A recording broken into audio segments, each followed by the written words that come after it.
عايزه اقول كلمتين ومش عايزه حد يزعل مني. في دعوه لاعمار غزه ولم تبرعات من الشعب المصري.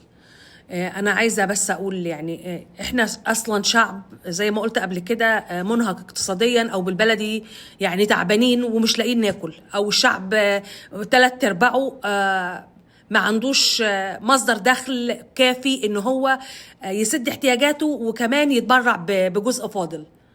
لو انتوا عندكم دخل، او الناس اللي لو دخلت في الكومنتات تقول لا احنا عندنا فلوس، تمام روحوا اتبرعوا. بس انا بتكلم عن ناس كتير غلابه ومش لاقيه تاكل. اللي خربوها يروحوا يعمروها، ايه المشكله؟ ما اللي خربوها يعمروها. وبعدين استاذ عمرو اديب هو لميس الحديدي متبنيين وعمالين يقولوا اتبرعوا لاعمار غزه، اتبرعوا لاعمار غزه. طب ده حضرتك لو اتبرعت بمرتب شهرين ثلاثة من مرتبك انت والسيدة لميس وحبة الفنانين او شوية الفنانين اللي بيطلعوا على التلفزيونات وبيقبضوا بالملايين، حضرتكوا هتعمروا مش بس غزة، هتعمروا غزة والقرى اللي جنب غزة. يعني بصراحة ما شفتش كده. يعني اتبرعوا انتوا بتقبضوا بالملايين.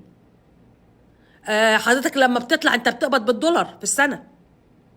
واستاذة لميس يعني انت لو اتبرعت مش هقول بمرتب سنة، بمرتب كام شهر هتعمل اعمار لغزه والبلاد اللي جنب غزه كمان.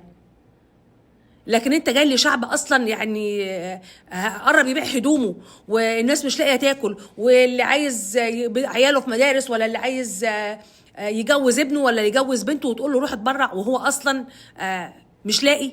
يعني بصراحه انا مستغربه. اتبرعوا انتوا معاكم فلوس، انتوا معاكم ملايين، اتبرعوا انتوا.